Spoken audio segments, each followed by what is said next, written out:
की सा माने साचा, ई माने ईश्वर। जो साचा ईश्वर है उसे साई कहते हैं। आगे आता है नर्मदेश्वर। संसार में चाहे भौतिक सृष्टि हो चाहे अध्यात्म सृष्टि हो, आज तक बिना माता पिता के किसी का जन्म नहीं हुआ। हमारे ब्रह्मा का भी, हमारे भोलेनाथ का, या हमारे भगवान विष्णु, या हमारे भगवान राम, भगवान कृष्ण, जिसका जन्म हुआ उन सबने, मेरे संत महापुरुष, सबका जन्म माता पिता से हुआ है। तो ये जो भी ये महामंत्र है ना, ये संपूर्ण महामंत्र है। ओम श्री साई नर्मदेश्वर महादेवाय नमः। जितने 33 कोटि अवतार या 33 कोटि देवता हैं और जो भगवान के 24 अवतार हुए हैं, ये सभी अवतार कहाँ से? हमारे माता और पिता। अध्यात्म सृष्टि करने वाले हैं भगवान शिव और शक्ति। शिव ने जब शक्ति से क्रिया की तो सबसे पहले ब्रह्मा विष्णु महेश बनाए, फिर लोकों की रचना, पृथ्वी, सूर्य, चंद्र, वायु, आकाश, सबकी रचना की है। उसके बाद सतयुग, सतयुग के बाद त्रेता, तब राम आए, द्वापर, तब कृष्ण आए। यानी सबसे बड़े भगवान हमारे जो है भगवान शिव और शक्ति, जिन्हें नर्मदेश्वर कहते हैं, जो अध्यात्म सृष्टियों को जन्म देने वाले।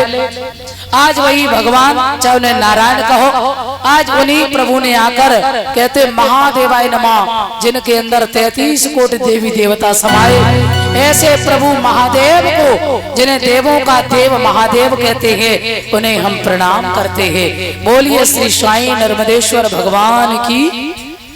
भगवान ने रखा, देखो भगवान कहने लगे ब्रह्मा को मैं जन्म देता, ब्रह्मा मुझे नहीं। और ये सत्य है, भगवान शिव ने जब शक्ति से क्रिया की तब ब्रह्मा का जन्म हुआ। और हिरण्याकश्यप ने वरदान क्या मांगा कि हम ब्रह्मा की सृष्टि से न मरे। तो भगवान बोले ब्रह्मा को मैं बनाता, और ब्रह्मा जी ने बनाए मनु शत्रुपा, और मनु शत्रुपा से बना संसार। तो ब्रह्मा मुझे नहीं, मैं। और एक पल में वो नर्मदेश्वर शक्ति, इतनी बड़ी शक्ति है। नर्मदेश्वर का मतलब है शिव और शक्ति। जैसे राधा के बिना कृष्ण और कृष्ण के बिना राधा अधूरी, राम के बिना सीता, सीता जी के बिना राम, ऐसे ही शिव के बिना शक्ति अधूरी, शक्ति के बिना शिव। तो जब ये संपूर्ण शक्ति होती है, भगवान शिव और शक्ति, इन्हें नर्मदेश्वर कहते हैं, माता और पिता। ये अध्यात्म सृष्टि को जन्म देने वाले हैं। तो भगवान शिव ने कहा कि भगवान शिव ने जब शक्ति से क्रिया की, ब्रह्मा का जन्म हुआ। और ब्रह्मा से कहा बेटा तुम संसार बनाओ। तब ब्रह्मा ने मनु शत्रुपा बनाए, और मनु शत्रुपा से संसार बना। आज उन्हीं भगवान नर्मदेश्वर ने, भगवान शिव और शक्ति या भगवान नारायण ने नाखूनों के द्वारा प्रहार किया, और हिरण्याकश्यप उखड़े हुए वृक्ष की तरह गिर पड़े। हिरण्याकश्यप का उद्धार हुआ।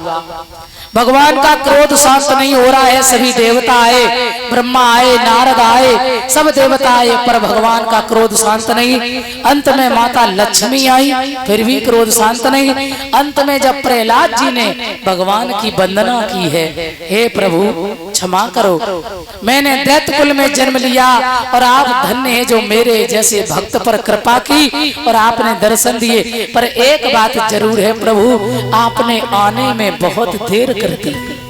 भगवान ने मुस्कुरा के भक्त को गोद में बैठाला और कही बेटा क्षमा करना, आने में देर हो गई। प्रहलाद तेरे पिता ने तुझे बहुत सताया मेरे बंधुओं, और प्रहलाद से कहीं मांग लो वरदान। तो प्रहलाद जी बोले हे प्रभु केवल मेरे पिता का कल्याण कर देना, और इसके सवा में आपसे कुछ नहीं मांगना चाहते हैं। भगवान बोले तेरे जैसा बेटा जिस खानदान में पैदा होता है, उसकी एक नहीं दो नहीं 21 पीढ़ियों का तारण तरण होता है। 21 पीढ़ियों का। सुखदेव जी कहते सावधान। और उसके बाद में कहा बोले प्रभु अगर आप देना चाहते हैं मुझे वरदान, तो प्रहलाद जी कहते हैं यद राशि समय कामान बरास्त्वाम वरदर्शव कामानाम हृद संभवम भवतस्तु वरदेवरम। ऐसा वर दे दो हे प्रभु जो आपसे कभी कुछ मांगने की इच्छा ही न हो। रहे मन वो नर मर चुके जो कहूँ मांगन जाए, पर उनसे पहले वो मरे जिन मुख सो निकसत नाय। बोल गोविंद भगवान की। मेरे बंधुओं भगवान ने दर्शन दिए और प्रहलाद की जय जयकार हुई। आज भक्त को खूब प्रेम किया भगवान ने, बैठाला दुलार किया। धन्य हो प्रहलाद तुम धन्य हो। तो जरूरी नहीं किसी भी कुल खानदान में पैदा होने वाला भक्त, जरूरी नहीं कि आप बड़े ऊंचे कुल में जन्म लें तो भगवान मिले। आप किसी भी कुल में जन्म लें, पर आपके अंदर यदि भक्ति श्रेष्ठ है तो मेरे परमात्मा दर्शन जरूर देते हैं। आज मेरे भगवान ने प्रहलाद जी को दर्शन देकर प्रहलाद का जीवन धन्य किया और पिता का कल्याण किया। और ये हिरण्याक्ष कौन था? और हिरण्याकश्यप ये भगवान के दरबार में जय विजय नाम के पहरेदार थे।